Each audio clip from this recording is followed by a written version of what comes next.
Hello and welcome to Frank's School. I'm back in my basement. No images today of Europe. 178th day of the third year. There's only 2 days left after today. And what I'm going to do is I'm going to tell you where I've been, and you with me if you've come along on this third year of Frank's School. I wrote down Ariadne's string because I found myself thinking of that. One time I wrote a sort of a poem about the idea, very short. It sort of simply went like, writing can be Ariadne's string. My video camera, filming like I did, has been Ariadne's string. Now, Ariadne, that's a Greek story about what she did was she gave Theseus a ball of string, and when he went into the maze, the labyrinth, to find his way out, he just unrolled it as he went in, and then after he had fought against the Minotaur, to find his way out, he rolled it back up, and it led him back out. That was Ariadne's idea, and her string. Well, this year has been so vast, and I've done so much. I feel, in Europe alone, for example, that if I had not filmed, it would be gone. So much of it, I think, in my mind, it would just be, well, it all happened, and I'd remember bits and pieces. But by filming it like I did, I can find my way back through that maze. So anyway, here's what I've done. This was a kind of a wild year. I went into the year not really having that much of an idea of where it was going to go. I had some ideas. I started off by putting online the film footage of a trip to Portugal and Galicia, falling water in northern Portugal and Galicia, and that took quite a bit. I mean, that was up to the 42nd day, I guess. And what I did was each day I put a video on, so different from what I did here at the end of this year. Then, as an alternate start to the year, in case my work was being used by a teacher who wasn't so interested in geography, I used The Taming of the Shrew. I guided viewing of The Taming of the Shrew, Zeffirelli's version of that Shakespearean play. Well, then there was Southern Cove Power Reunion. That's over the mountain. It showed antique machinery. I had a little bit about that. Richard McCoy, he also has antique machinery, and that was locally here. That's in Bedford County, these things, and I showed his on display. I also, around that time, began to build a fireplace down in the barn, and that continues. I mean, I used it this winter.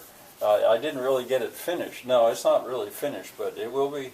It's usable, and it'll be finished this coming year. So that it's called a cheap but good fireplace begun or something like that. You get on these, and you could follow them if you're really interested. And some of them I've already created as playlists. By the 63rd day, the ad hoc choir was helping me out to teach about Christmas carols. I did an Advent calendar of Christmas carols, and that was a wonderful experience for me. A development from that is that I actually now, every Sunday morning that I can, every Sunday morning really, I go to the Mennonite church for a while to sing with them, because I was so taken with their a cappella singing. And that'll probably continue. So anyway, that went on. Now, about this point, I began to get political. And I was nervous about doing that because, teaching sort of is one thing and preaching is another. But when I went into the wedges paradigm, I did that partly because I thought, I need to be honest with who I am and what I think to make myself comfortable. And so I began that process, and really it continues. And that, I no doubt lost some viewers when I went into that, because wedges paradigm, I barely understand it myself. But I worked my way through it. I also ran through class vocabulary, that vocabulary exercise, which I believe is so good, but I have not been able to get it to catch on. But still, I've left a record of it. So I did that. Then around the 100th day, or on the 100th day, I began to give I called it a gloss. a guided viewing of James Burke's The Day the Universe Changed. And that was fun for me because I learned a lot and I had to study it. And, well, anyway, so that went on for quite a while. By the 124th day, I went to the Decentralist Manifesto, which is something I wrote about 40-some years ago, a very long essay or book, and I actually read it aloud in my course, in my school. People could see it if they wanted to see it on the screen, and I read it aloud. I thought it was that important. And that word decentralist, incidentally, it's begun to show up. Since I did that, I've begun it in the news. Now and then I hear it. At first, probably still, it shows up as a misspelling. The word was not recognized really. But now with what's going on in Ukraine, people have begun to talk about decentralism. That's been interesting for me. By the 138th day, I was beginning to prepare myself for the trip to Europe. And actually, I was also doing that with Wages Paradigm. So somebody, and the Decentralist Manifesto, so somebody could understand why did I go there? Why did I choose to see the things I chose to see? Well, loving German grammar. You know, people normally would say they hate German grammar because it's so hard. Well, I love German grammar. And I taught that. I can't say that I completed it. I'm not comfortable saying that I completed the teaching of German grammar. But I taught enough of it that you could maybe get a taste for it. I don't know if I'll go back to that or not.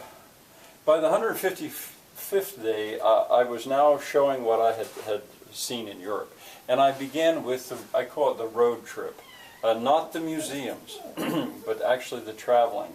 And not Thomas's party, but the traveling from place to place. And that began in Amsterdam, actually at the Amsterdam airport, and ended up in Iceland, to my surprise. Then I went back and started through these museums. There were 5 that we went to. The Rijksmuseum. Now these, it says just one day, but I had many, many videos, in some cases almost 20, as I went through these museums.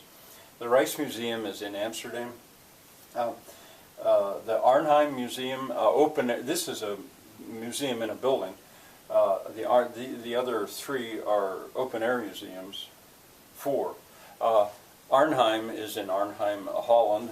Absolutely wonderful. Each one of these was wonderful. Detmold is in Germany. And actually, yeah, we saw... Well, this was not in chronological order. I was sort of going backward, but these 2 were in chronological order.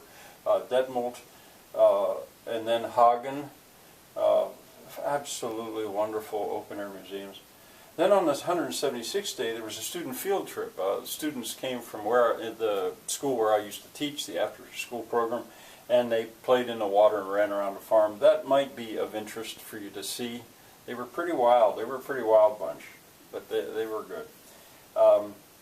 Then I went back to the last of the museums, and this was the International Wind and Water Mill Museum at Gifhorn, Germany, and I just finished that. Well, this 178th day, that's right now, and I'm giving a review of the year. Tomorrow, or at least the next video, I'm going to deal with now what. So we're coming to the end of the year, 2 days left. Now what? What's going to happen next? And I'll deal with that. And then I've purposely saved the last day to devote it to Thomas Hockling's party and his music and his charisma. I'm not sure how I'm going to put that together. I have a lot of film footage of it, but there's the problem of copyright issues and stuff. That's going to take some work to do. Thomas Hockling's music. So anyway, there it is. This has been quite a year. And I hope to see you next time.